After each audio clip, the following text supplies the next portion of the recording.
Okay, so hello, welcome. I am with Katherine Soucie, and we are going to be talking about the Earth Week campaign. And this year's conversation was centered around care, reuse, rewear, recycle, and upcycle. And we're talking about why is this important? Is this something that could be the new normal? Is it something that can become part of our lifestyles, whatever we're doing? But most importantly, this year, Earth Week was running from the 16th of April to the 22nd of April. And the theme this year was Restore the Earth. And I thought the conversation, the things that we're talking about, care, rewear, upcycle, recycle, are very much things that we can do to restore the earth if we incorporate this in our lifestyles. So we're going to be talking in depth with Katherine Soucie in her practice and in her personal, life. What does she do?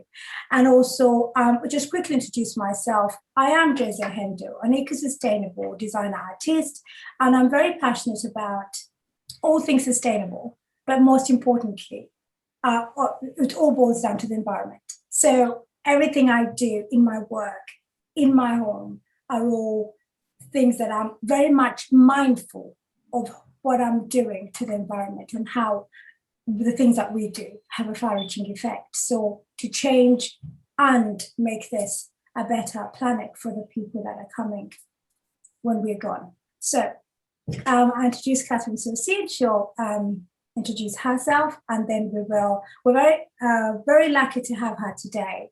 And she's a very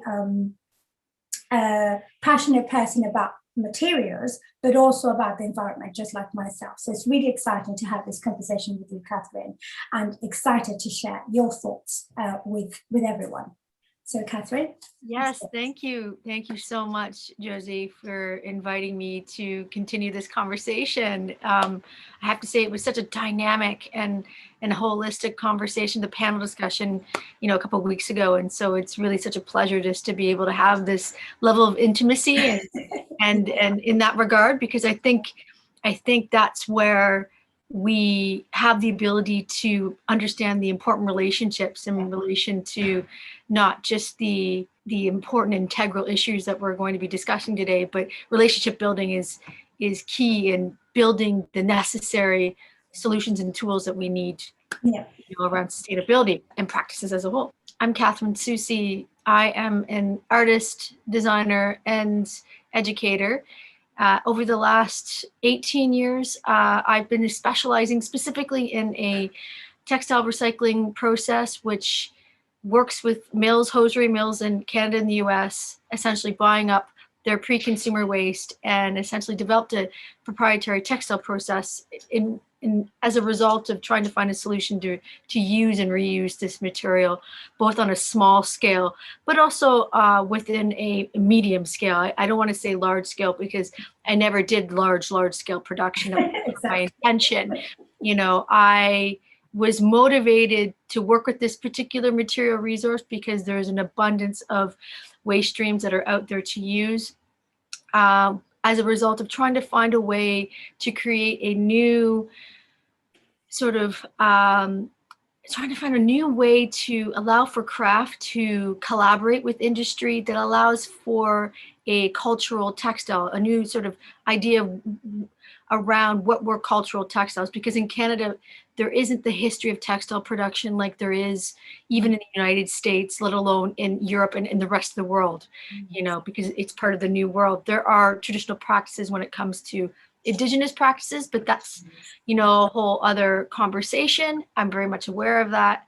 Having part of my ancestry does come from the Oneida Nation. And so that being all said, my understanding around, sort of earth logic practices around understanding materials and resources started very early on in my career. And so that kind of it just adapted itself in regards to how I trained myself and how I've always considered materials and the practices that I've used over the years. And so I never thought that a project that I developed as a student it'd be 20 years ago next year, I would be still working on. I would have thought that working with this material resource, there would have been less waste still produced, but it's still manufactured on such a large scale.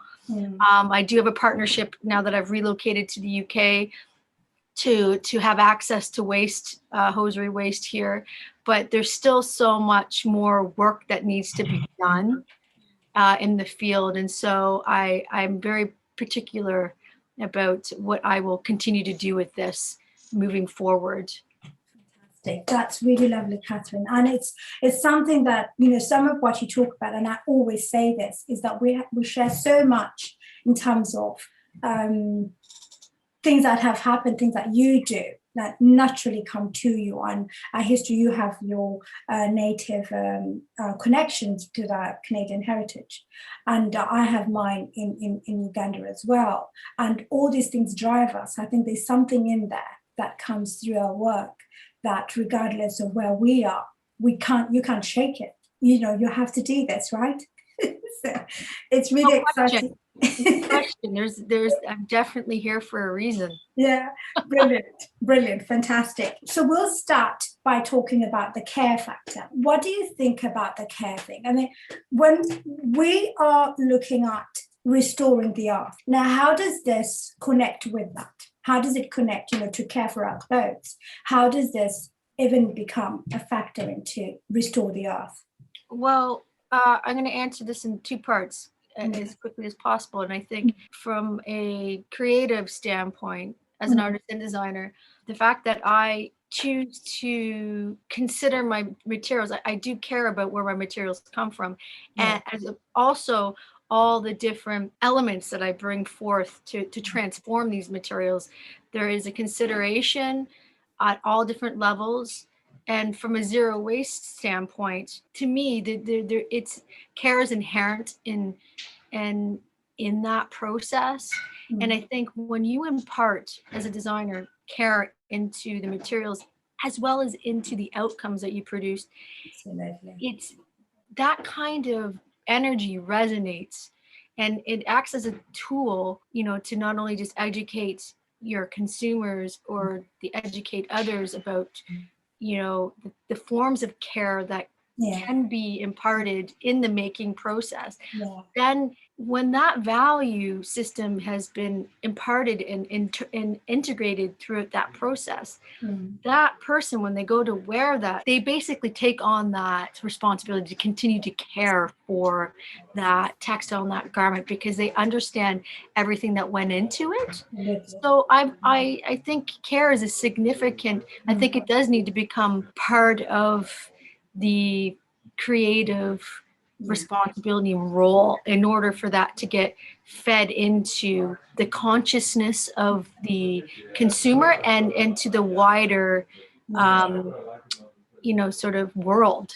Yeah I think I understand exactly what you're saying, and just to, you know, add to that, it's the history is just so important. People knowing, asking the right questions, and you feeding them that information where they know what's gone into, understanding what things are made up of. Yes. And they will respect what happens to it when they've got it and how long they use it for. And I think one of the things that I find now raising children is that you cannot be washing all the time. I have friends who run their washing machines every single day.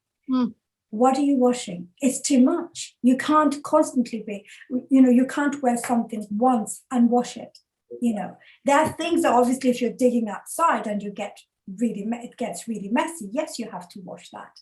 But it's, you know, there's some things that you don't have to wash all the time. A pair of jeans, you know, cardigans, you know, sweaters. There are things that are not directly. I mean, if it's a t-shirt and you're sweating in it, you know, that's different. But there are some things, and, you know, when you care for these items, you make them last longer. The more you wash something, the more you break it down. And I think some of these very basic things just need to be shared out. You know, when you make your fantastic garment out of your recycled materials or upcycled materials, people just need to know that they can't just be throwing it in the washing machine every time.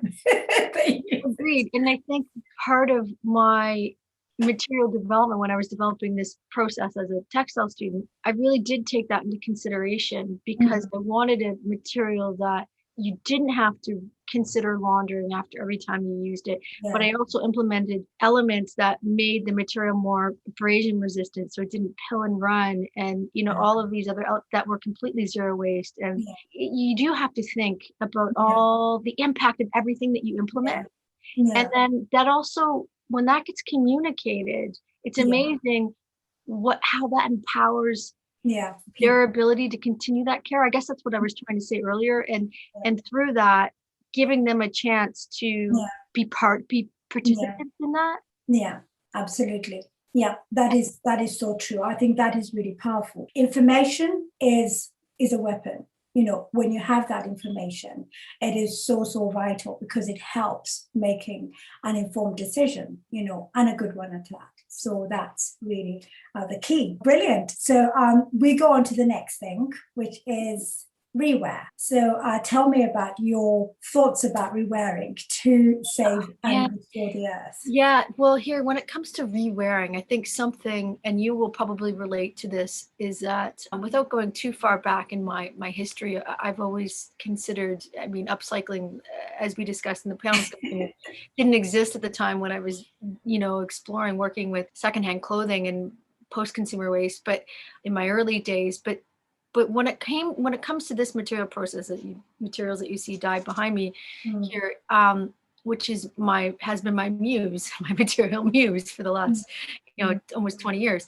When I think about the rewear of this, and I think what I did very early on is when I had leftover garments that didn't sell from certain collections, I would rework them into incoming collections, because even though this is an undervalued material resource, and yes, it's a petroleum byproduct, and gosh, do I wish they'd not produce this material, but it exists. Exactly. Yeah. So I couldn't just, of course, it's one thing when you have some work that's on sale for your clients to collect, and I believe that all my clients they're collectors of my work. They aren't just your average consumer.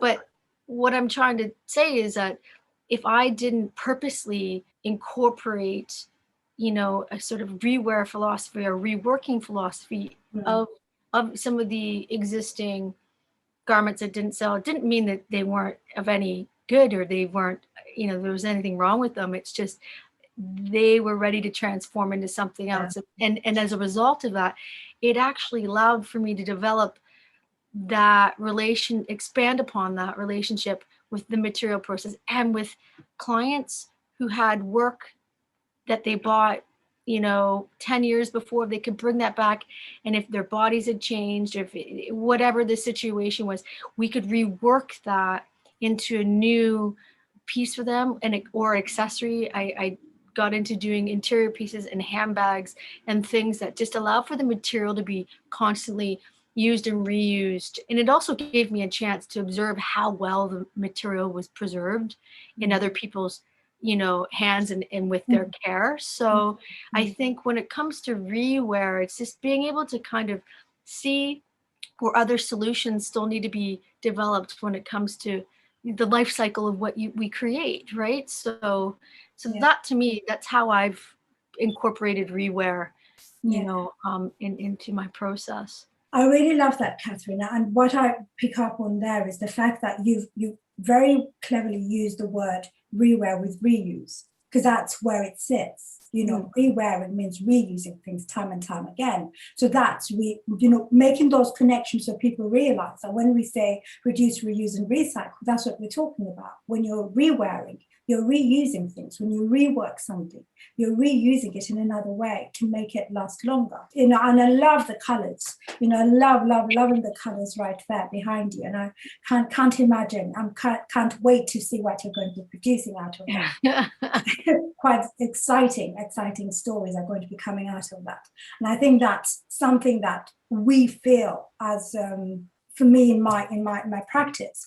I feel that there's so much we can all do if we know what these words really mean, what the depth to the words. How many times have you worn that garment you're wearing, Katherine? This jacket, well, I mean, I'm wearing a wool dress underneath this because, as you know, British weather is kind of Tell me, I'm all into January again. Same here. Yeah, definitely.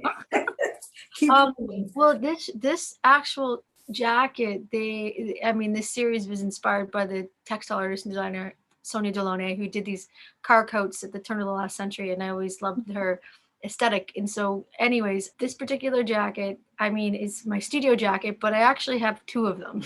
One that and one that I made that I wear at home. Yes. And pretty much every day. Yes. And it's kind of like part of my uniform. So I have two of them that I kind of wear, because the other one's quite worn, and because I wear it literally every day at home. And then with this one, it gets worn in the studio. So it's daily use. It's brilliant.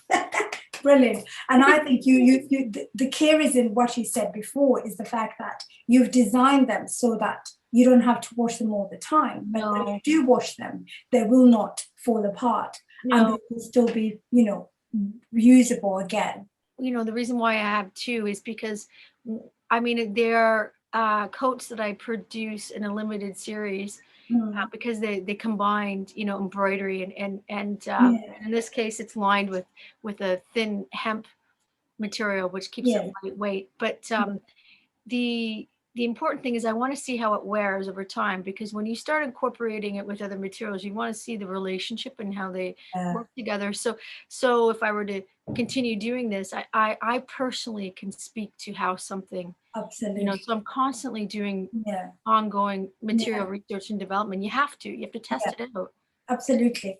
I do that as well. I test them out myself. Because it's one thing how you wear something at home. Yeah.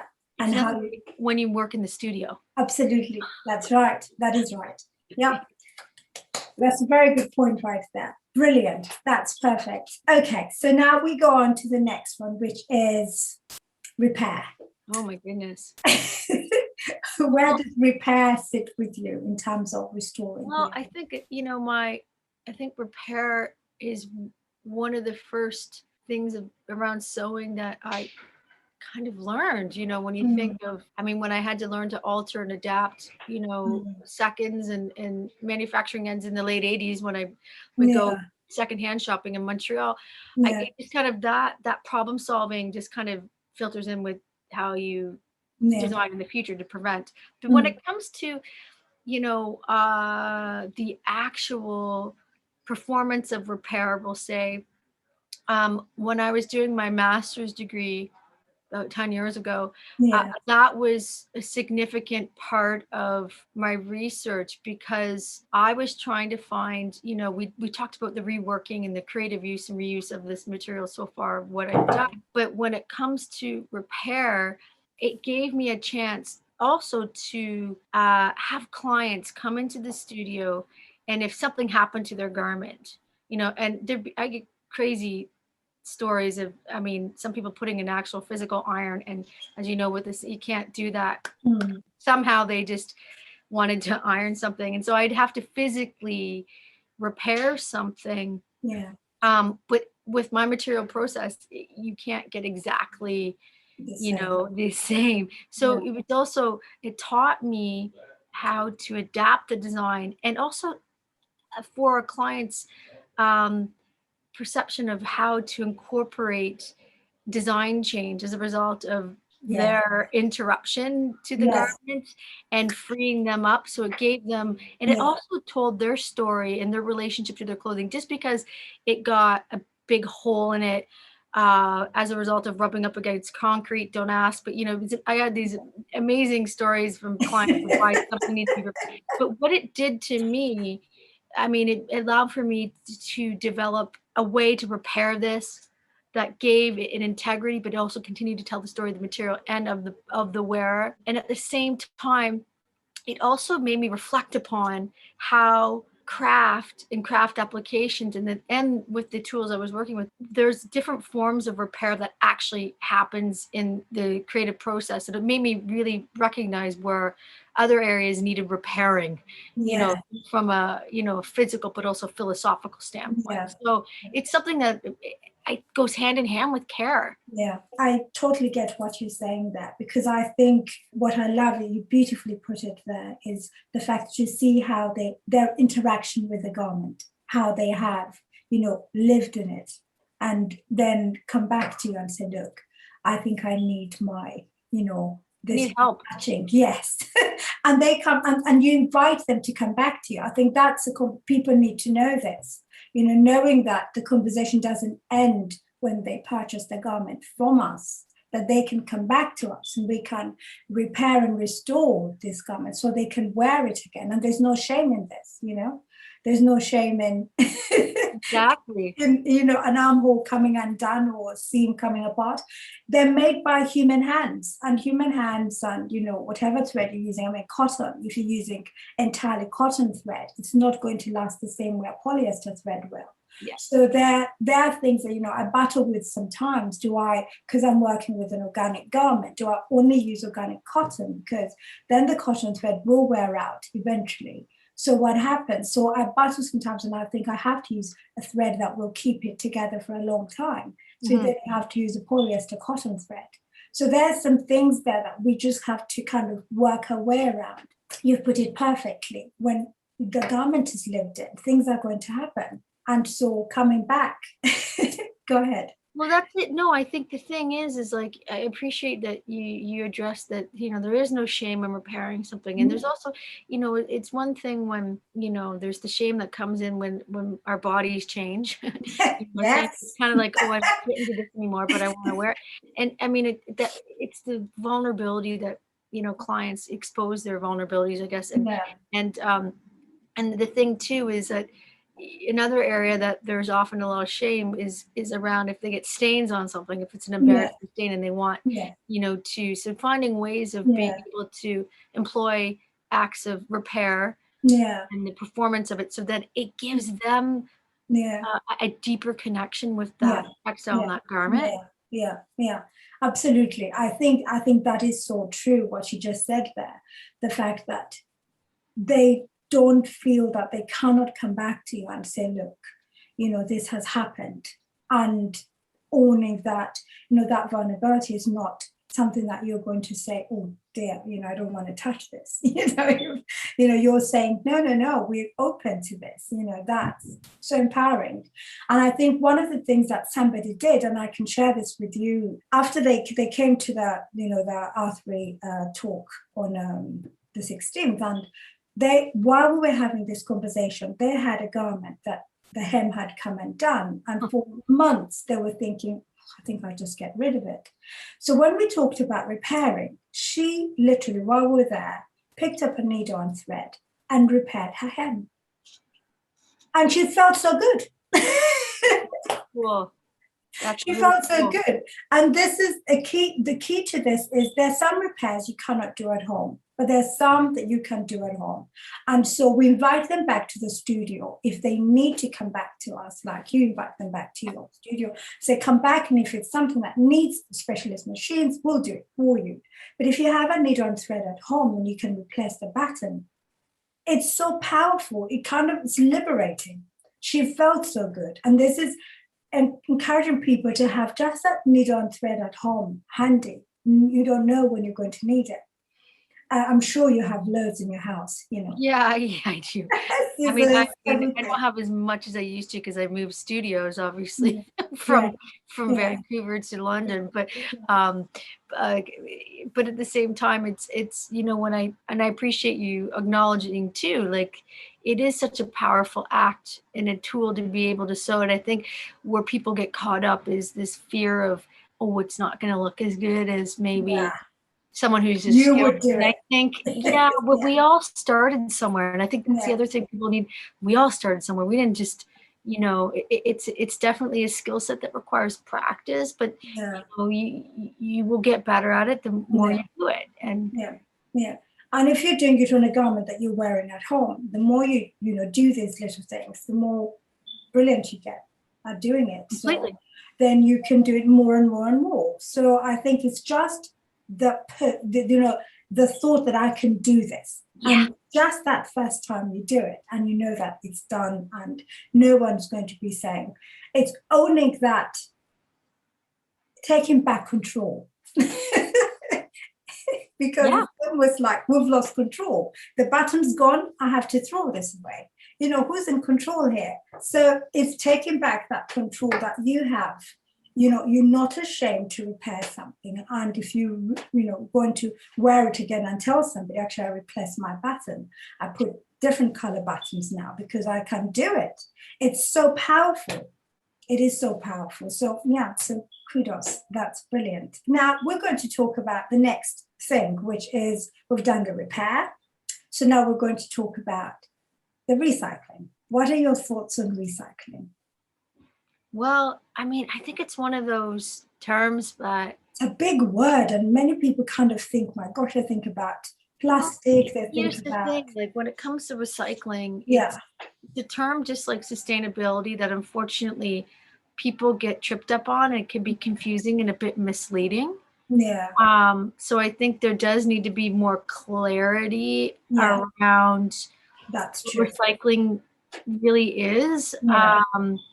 And I know that, there's a lot of different terms kind of floating around, but when it comes to recycling, recycling and circularity to me are what goes hand in hand. Because when I think of, what recycling has been up until this point has only been a part of what could be done with materials. Yeah. And I think, that's where it gets confusing and a bit problematic and misleading. And so, when it comes to the thing that's controversial, I think about it right now is that, recycling really, when it comes to plastics, we'll say, is really challenging in that it's not, like I said, it's only considering one part of the process of what can be done with our materials and resources. And it's actually not, the way that it's framed right now, it's actually not helping. And I know that, I guess what I'm trying to say, the reason why I think the term is problematic is that, for example, like I said, with plastic, there's still a lot that's not being implemented that could be more properly implemented. And so that's where it gets really sticky, because we're still shipping tons of our own plastic to other countries.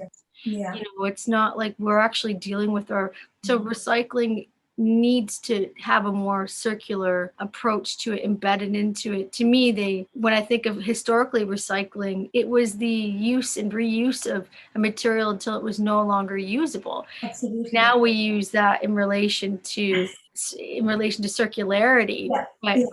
Yeah. It's just that I think that the term can be problematic, but how I use recycling, I think that was what motivated me to be a designer to begin with. I think I saw value in materials that already existed. It's not to say that I can't work with new materials, but it's just the choice you chose to do. Choice and the amazing creative possibilities that exists in taking the concepts around recycling and then being able to further push and develop it so it can become a circular process in every way. Because recycling is continuous, right? Whereas, again, like the example I was trying to illustrate, recycling only takes care of, it's not continuous. It's been, there's been so much reporting around this in the last year, so around that, and I'm thankful for that, because I just think we can do a whole lot better. We can do better around recycling. That's right. I think that is so right. It's a very big word, and it's a word that can be used. There's so different meanings to it. People attach so many different meanings to the word recycle that it's almost lost, and people just don't bother with it because they just think, oh, it's too confusing, I can't deal with it. The reality is breaking down something to then create something else. but then it's also other things. It covers circularity, like you said.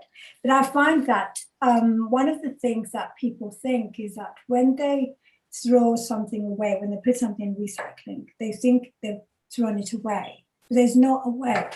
Away is somewhere, like you're saying, our plastic is being shipped out to countries around the world because we can't handle it here. So we're producing plastic that can't be broken down here or can't be reused here.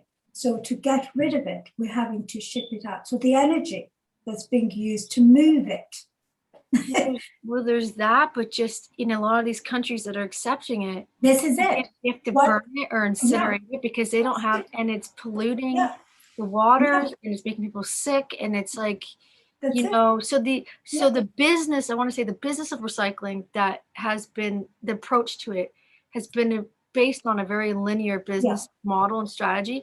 It's been more harmful than helpful. Absolutely. So that's why I think when I think of recycling and circularity, to me are they're connected. Yeah, they are.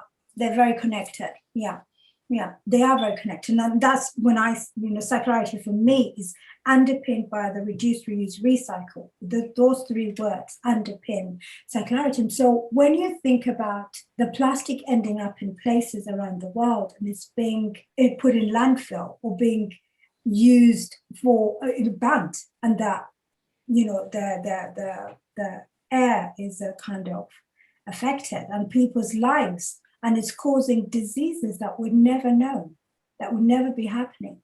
But because we are letting this happen, we're letting ourselves use it's a single-use plastic that's not recyclable. That's a huge problem. And so recycling, the whole system has got to be rethought through. And this is the higher powers in the government that have to make those decisions, those difficult decisions, that then have to support the companies that will take this on and deal with it, because it's not going to go away. We can't, I have seen plastic bags with UK companies' names on them on TV programs that have ended up in countries around the world. I won't name them, but we know this, and they've been moved miles and miles and miles away. The energy that's moving them, what is going to happen there when they get there?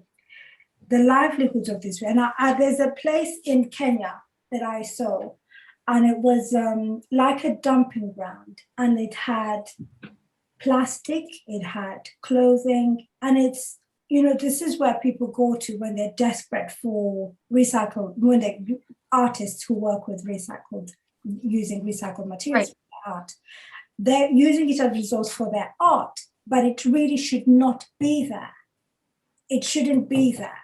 And this is what's so devastating, because we're sending our problems out to somebody else to deal with them. And that's really not acceptable where we are now. The world has become too small and we're all connected. So if we affect people in different parts of the world, it's coming back to us. Well, that's the thing, right? I mean, there does need to be a more holistic approach to that. And I also think we do need to discover more alternative business models and approaches to dealing with the various waste streams, like single-use plastic, disposable textiles that are produced. I mean, we already have a significant problem with the waste we're dealing with when it comes to the masks, that the disposable masks that are being produced as a result of the pandemic. Absolutely, right? Yes. There's a lot of issues around that. That's a whole other conversation. But we can do better. It's I think I think every designer has a responsibility as to what they put out there. And so. Absolutely. I think you're so right. You're so right. I think it goes back to the producers, the people who make things. When they're producing, if they know that this product cannot be, and that's where circularity comes into play, is that you produce something knowing what the end use is going to be, what is going to happen at the end, so that it then turns back into something else. And so that process goes on and on and on. And if it can't be turned back into something else, then there's no point producing it. I do want to say one thing, because I was just reminded from the panel discussion, there was a gentleman in the Q&A at the end. It was a sustainability consultant. And I understand from a consultant standpoint, because the education does need to begin a lot sooner around creative use and reuse, and understanding where recycling needs to be implemented and where it needs to be adapted, as we've established in our conversation here. I kind of disagree with his sentiments around how in their studies and the research that it's failed, that starting earlier doesn't work. I disagree with this. And I'm not just saying this because I've been an educator. Wasn't planning on it. It just kind of happened as part of what I was establishing in my career. I'm thankful for it, because education is, it's key. It is the key. But I also, it's limiting, however, from a post-secondary standpoint, and there's a lot of challenges and there's a lot of problems and issues that still exist at the post-secondary level, even to this day, around educating around changing design practices and business models. But aside from that, having done artist residencies internationally and in communities where children have been involved in some of the workshops that were given in relation to the work that I was producing on site, is that actually there are avenues. It's amazing the conversations that you can actually have with children and adults when you take it outside of the traditional systems of forms of engagement in education. I think when you look at things from a traditional educational model, where things are failing and things have been stripped out, as far as like home ec and all of these very important skills that are necessary for survival. It's not just about, it's not this frivolous, indulgent, practice to learn how to sew and cook and do all the things that are really important. I mean, they impact your ability to problem solve and develop a form of autonomy, and I think not everybody's creativity is different. And I think when children do get exposed and start having conversations about materials and are allowed to learn the necessary, even the smallest repair skills, even using the simplest exercise of taking fruit and vegetables that you would offcuts from cooking, and teaching children how to print onto fabric with them. It makes them see tools in a different way. So creative use and having developed curriculum, I've seen the impact and I've seen where it's worked. And I've also seen how that can be transitioned into other areas of education. And so that's why I think it's important. I just wanted to address that, because I do think we haven't done enough. And my other critique on that is that I don't think there's enough practitioner knowledge, like our knowledge, having worked in the field, in the classroom. So I think our role in doing and being able to work alongside teachers and help develop curriculum, because it's easier to observe and learn, and it's easier to observe and learn, but also I think it's easy to assess and measure from outside when you don't have practitioner knowledge to say that it's not working. Because I think that's a bit of a false start. I think we do need different forms of engagement at different levels in order to make this workable, both in a community setting, but also in different regions, but also globally. I think what you said is so right. I really felt that we ran out of time and he had to go. We never got a chance to respond to him. But your response is brilliant, and I'm sure he's going to see it. I think it's one of the key things that he probably didn't get is everyone was talking about the fact that we need to teach, people need to learn, the young people need to learn. And what you're saying is take them out of the classroom, take them into a place where people are doing these things. And it doesn't have to be every week or every day, but that just one visit to a design studio, seeing people do certain things and do things in a certain way, or at a museum somewhere where they're doing a display or a workshop on these things, will open up that 3 children, only 3 need to get it out of the 10 or 20 who are there.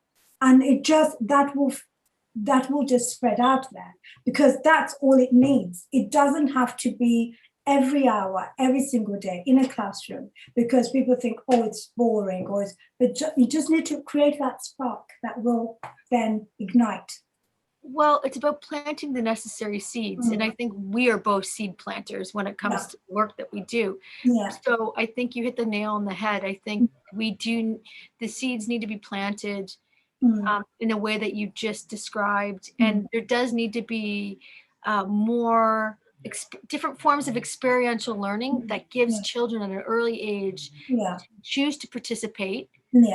And in ways that allows for them to carry it forward. And it's amazing when that education is supported, that essentially when it comes to them making decisions about what they consume, they have a better understanding, which allows for them to be more empowered about the decisions that they will make ultimately. And I've seen that happen. I've had these conversations with clients and educators. And so I think it's difficult because there's different governmental things that come into play, and there's a lot of people that don't like change. And so there are other challenges around that. There definitely are. Yeah. I think it's really difficult. I think the only one of the angles that I have been able to go into schools and work with schools is the art teachers. Yeah. The teachers who teach about, creativity. They're the ones who can create that space. But then they're also very limited as to how much time they can give to things like this. So they think also once a year is enough. And it's not enough. No, not at all. I think, there's a program, they exist in different parts of North America, and I can only speak to that because I grew up there and having taught there as well, is that there's this program out in Vancouver. It's like Art Start. And so what they do is they actually will take an artist for a year, and you're paid like you go in 1 day a week, and you work alongside the teacher and the kids, and so they're getting there's continuity kind of built into it. Yeah. So, and it also allows for the artist or designer to have partial income. It allows for them to learn the necessary teaching skills. It's a win-win situation. Absolutely. And then these children get to experience building a skill set that they traditionally wouldn't get. Absolutely. Based on that artist's practice. Yeah. I know exactly what you're saying there, because one of the things I have done is I've been working with a Creative Dimension Trust, and it's an organization that brings creativity, any type of, painters, sculptors, door makers, all kinds of different skills to teach to young people from 14 to about 18. And I was doing an upcycling workshop with them, which is what I've continuously done with them. And one of the things I found was that these children, most of them, have never handled a thread and needle. They do not know how to start. They want to because they've signed up for this. It's out of their own wish. There's no push to do this. They decide they want to come to this organization, and then I get involved with them. Right. But they want so much to be part of this, upcycling thing, but they don't have the tools. Imagine if this 14-year-old started doing little repairs when they were, from the age of about 7, and carried on. They have to be safe with a needle before you can really let them free, and scissors. Yeah. They work with scissors well before that anyway. So obviously the cloth making scissors will be sharper, and that might be a problem. But to see somebody who really wants to do something and cannot do it because they haven't learned how to do it, because it was never part of their, homeschooling or, schooling, going to school and learning these things.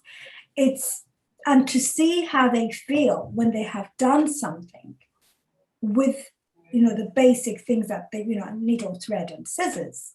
That's all they need. The joy they get out of it, the pride that you see that change. And I'm thinking, my gosh, this, we need more of this.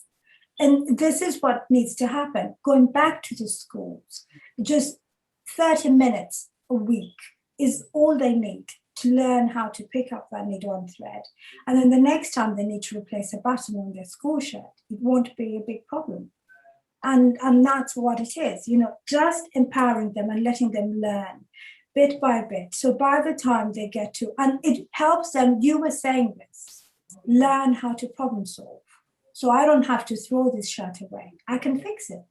So I was, that's thinking that not everything is for throwing away because it's broken. They learn how to think, how can I fix this and make it work? So it moves away from just clothing and it goes to everything around the house. If a chair is broken, what happens to the chair? Maybe, Dad, you can fix the chair. This cushion is coming apart. What do we do? Just, repair it. So all these things, help them think there is an alternative to just taking things and getting rid of them when they seem to be not working the way they used to. And yeah, so it's a brilliant. I think we could talk about recycling forever. It's something that we've gone. Well, there does need to be a recycling. There does need to be a recycling toolkit. Yeah, that allows for it to work in different communities. Yeah, that will empower the education of sewing as an act of I mean, it's a political act too. It's a political act, but it's also a sustainable act. Yeah. And it's the easiest way to perform and contribute to even the concept of recycling, as so it's a really powerful skill set to for a human to have. Absolutely. Yeah, I agree. Brilliant. So now we talk about upcycling, one of my favorite subjects. What is your take on the upcycling thing? The upcycling, restore the earth. How does it work? It's so funny because I'm trying to think of when the term was actually coined. It must have been around, I think it was, I can't remember which book it was in. It's not a book that I've read, but I just know it's been thrown around in around. How far back do you think the word goes? I think it's in around 2000.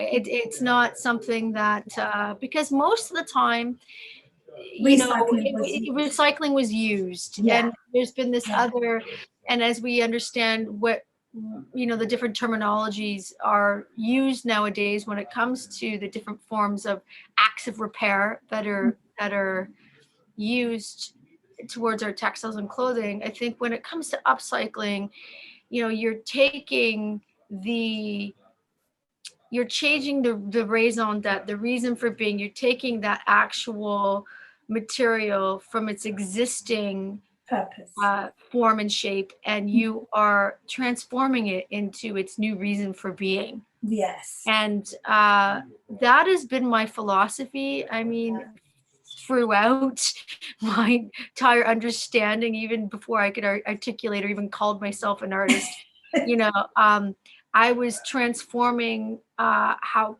clothing was and what it meant to me, and how it was a form of cultural expression and identity.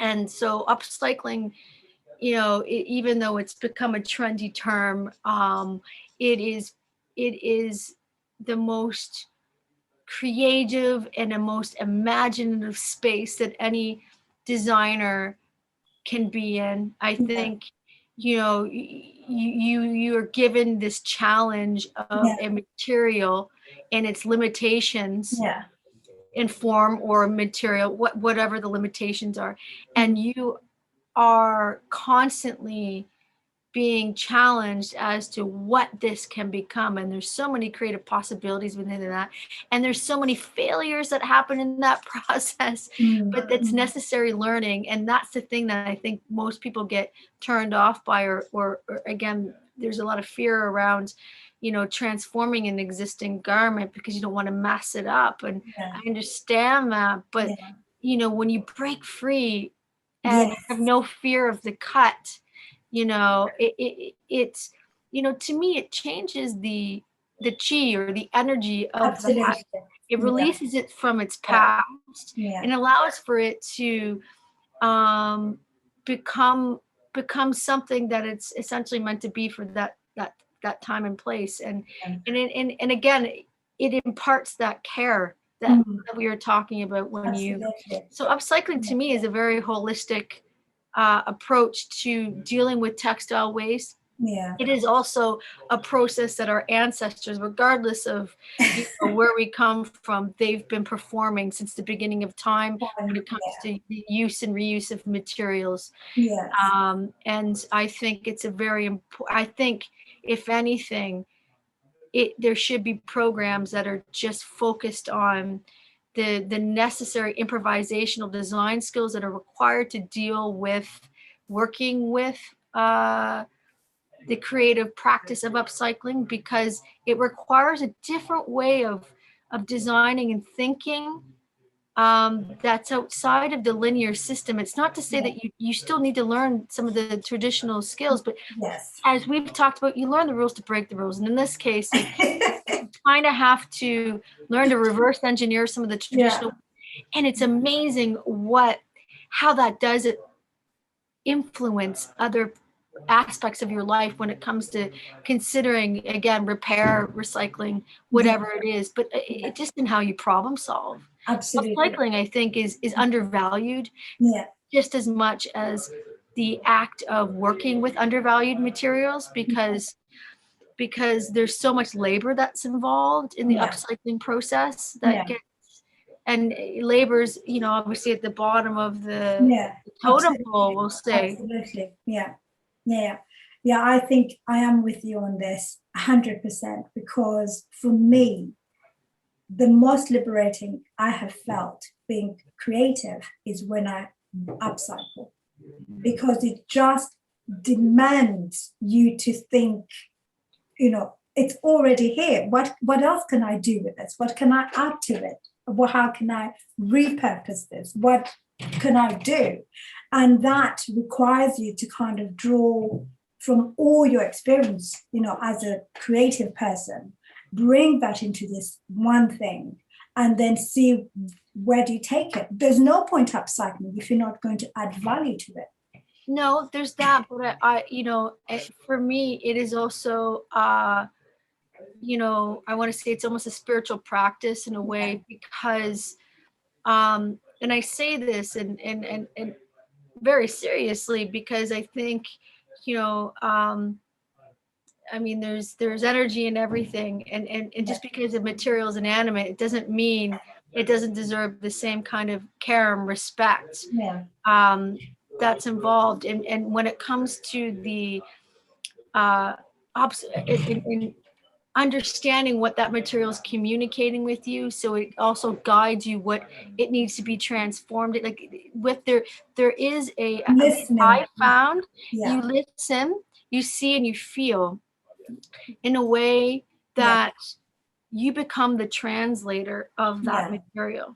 And that's why I say it's a very deep spiritual practice for me, because it takes time to listen and observe what's going on, and what I like to imagine what life this material had or did not have. What does it want to say, and what can I do to honor its history or lack thereof, because pre-consumer waste doesn't have the same life as it's something that's already been consumed and used by a wearer, and it has a different story to tell.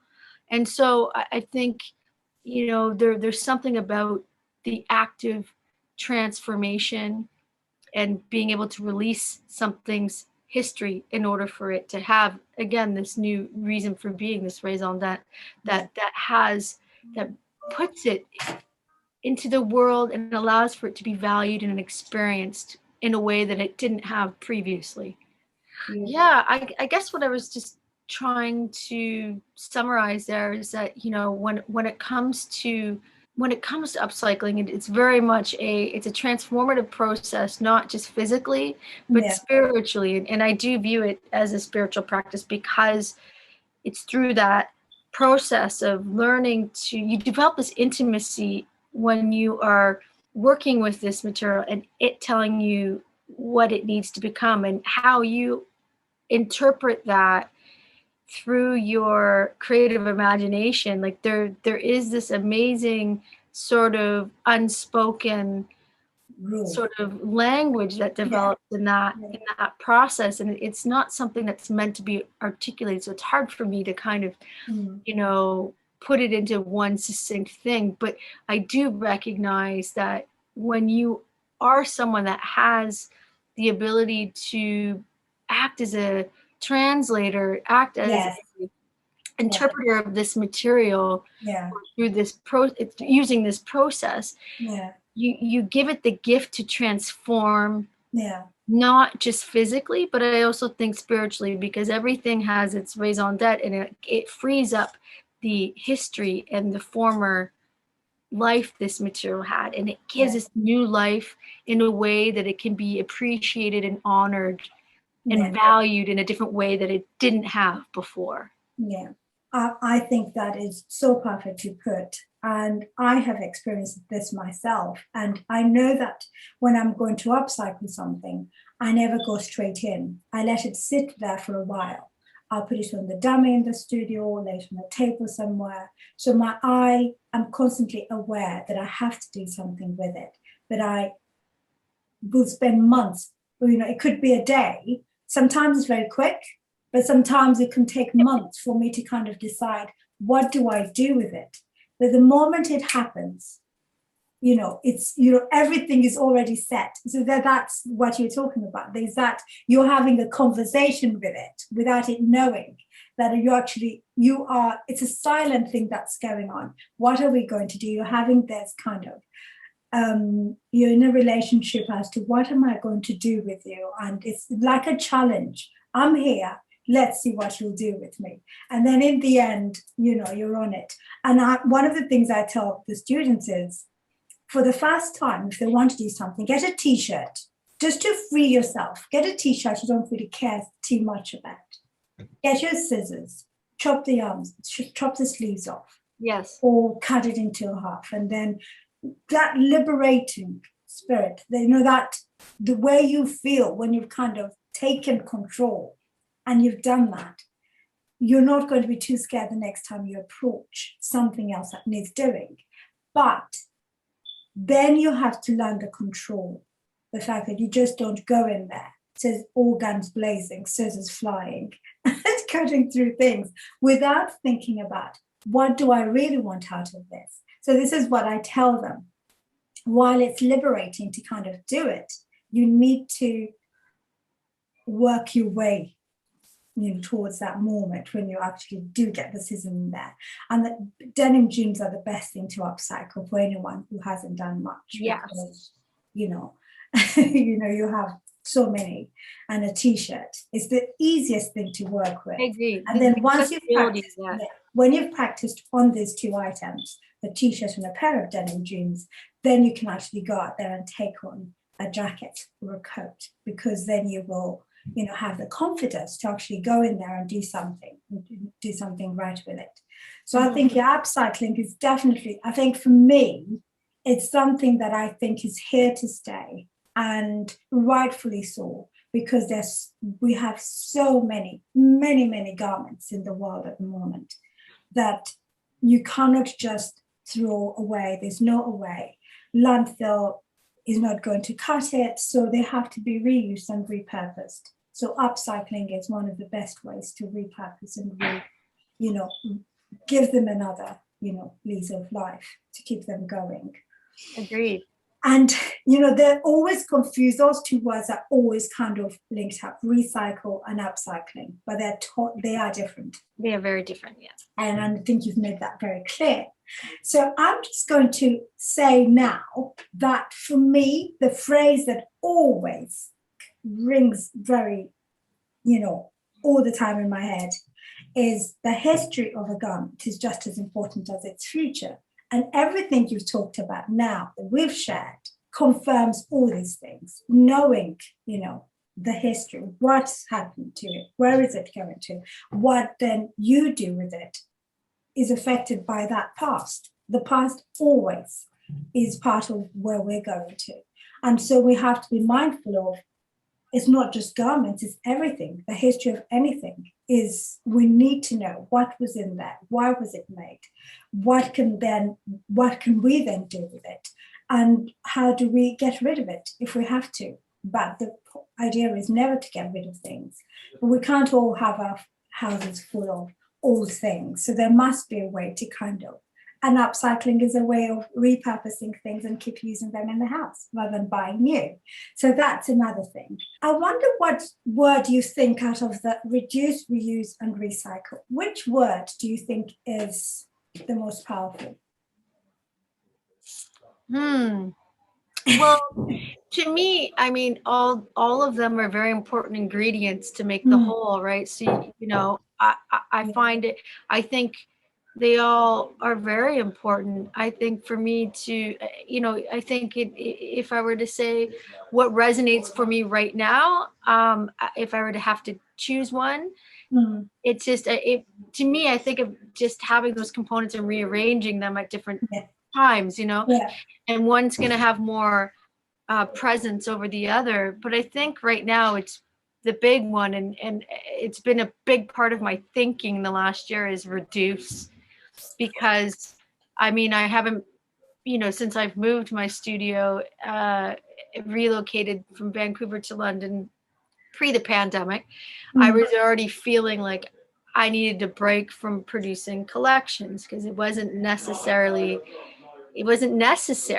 I mean, the pandemic hit, it made me reflect upon the materials I currently have. And I'm currently just going through the process of trying to, again, reimagine what I'll do with some of my existing materials, and really about, just having the ability to produce less, more meaningful.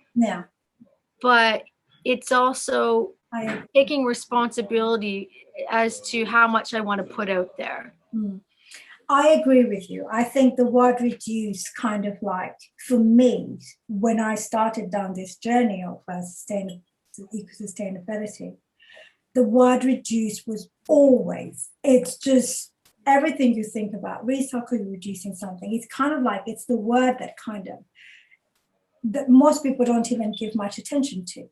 But in reality, whatever we're trying to do, restore the earth, we have to reduce our impact on the environment. And how do we do it? You reduce, you recycle, you reuse things, you rewear things, all these things are part of that whole thing, reduce. And I think that going forward, it's something that when people understand the power, behind all these words and use them to influence their lifestyle choices, the things that they do, then we will all be able to, we will have achieved that restoration of the earth that we're aiming for. And that's, that's the big thing, isn't it? Is trying to reduce our impact on the environment and save the natural resources and make sure that there's something here, a world that is fit for purpose for the people who are coming after we're gone. Exactly. And we do not need to be making any new materials. No, it's already here. We already have enough. Yeah.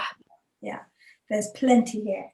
I accept the natural ones. The natural ones is all good, but anything that is, chemically made, we need to. Oh, I know. It's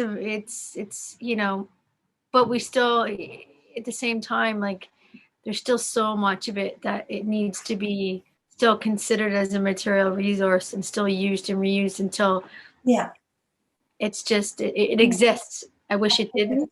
Yeah, absolutely. Well, that's brilliant. I think we have absolutely nailed this whole idea of how do we restore the earth. And the things are very simple: to care, rewear, repair, recycle, upcycle as much as you can. Are you doing something that's, you want to share with us? Is there Well, I anything think, that- well, I mean, I'm doing, more material experimentation.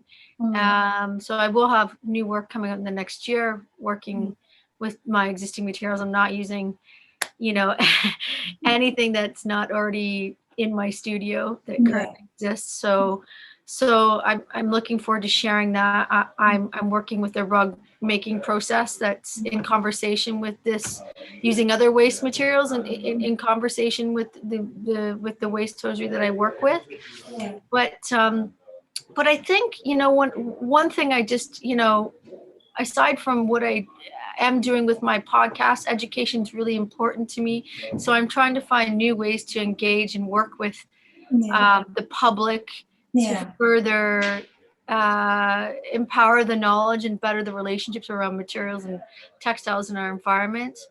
But I think the one thing that I just want to say that's really important, which dovetails nicely with our conversation, is that we do need to have a better I guess what I'm trying to say is, in order for the necessary sustainable solutions that we require, in order to further create balance. Sorry, it's really hard to, they're so loud next door and it's hard for me to, so you're gonna have to edit this. I'm really sorry. It's okay.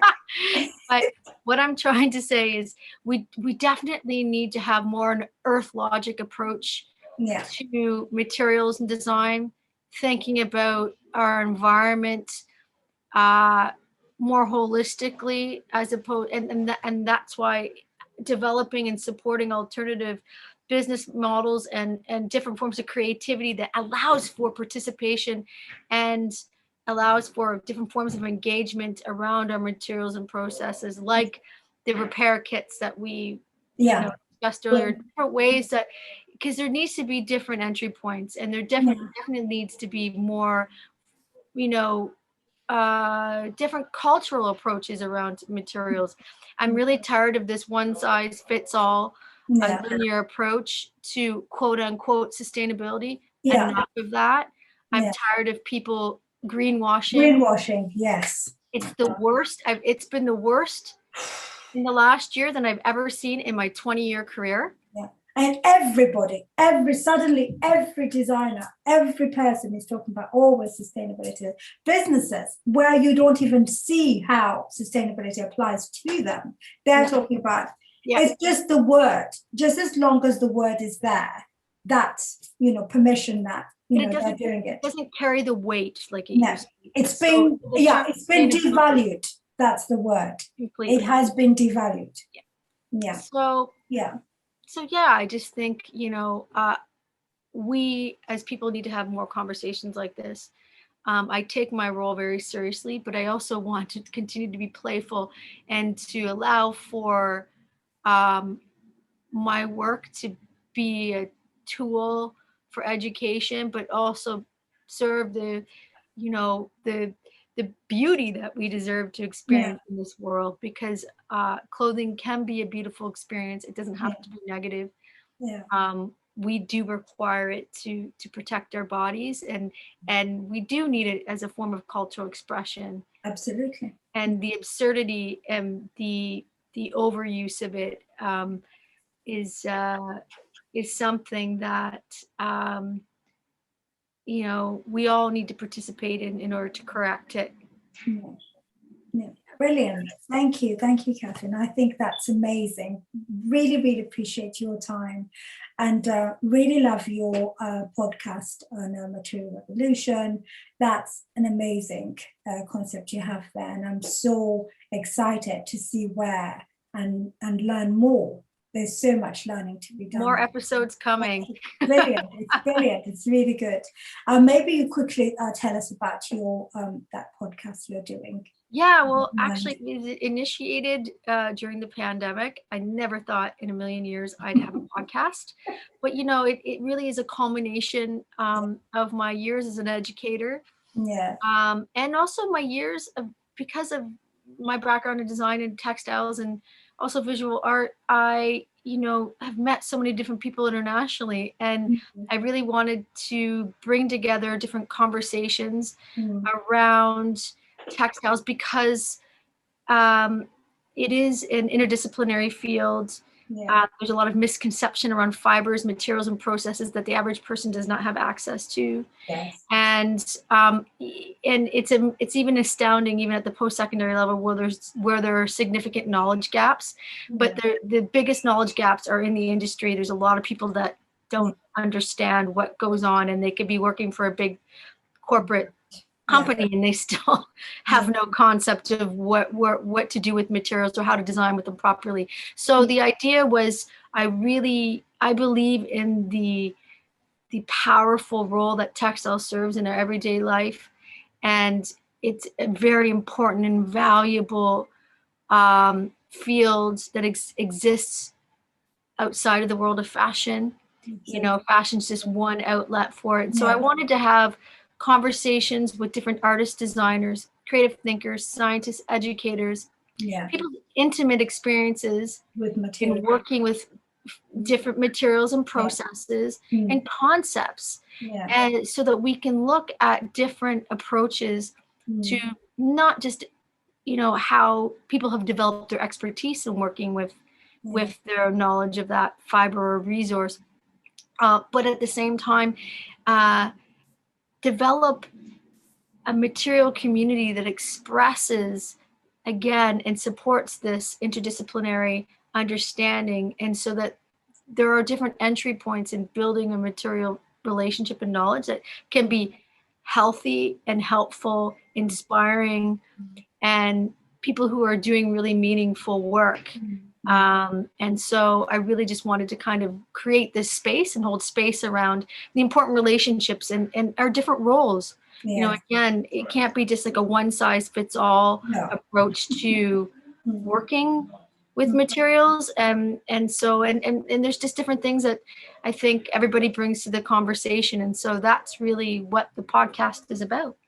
I think it's amazing. I think it's a brilliant concept to have now, especially with people wanting to go down the path of sustainability and not knowing what really is in these materials, what they're made of. And the experts discussing these materials with you really highlights and brings forward some of the things that we don't even know about, and opens up the conversation to a much wider audience, not just the students, but the creative industry, you know, upholstery, interior designers, all kinds of creative side of the economy. So much needed. So I am learning so much from it. So I really appreciate having been part of it, but also watching this space for more. In fact, there's one I think I want to share with you. I found out on a panel recently that I think would be perfect for your conversation. Please, send me the info. I will share fantastic. I will share with you. So thank you, Katherine. It's been amazing having this R3 campaign conversation with you. And we need to talk some more about that how-to book that we're going to put together. Absolutely. To support, you know, in as many ways as we can, our people taking control and being able to do something about restoring the earth. Thank you so much. Thank you. Wonderful. Katherine. And thank you so much for having me today. This is you're a welcome. wonderful conversation as always. Absolute pleasure to have you. Absolute pleasure to have you. And we'll definitely be speaking soon. Oh, yes, absolutely. All right, then, Katherine, thank you so much. Thank you. Okay. Have a lovely day. Thank you. Yeah, you too. Bye-bye.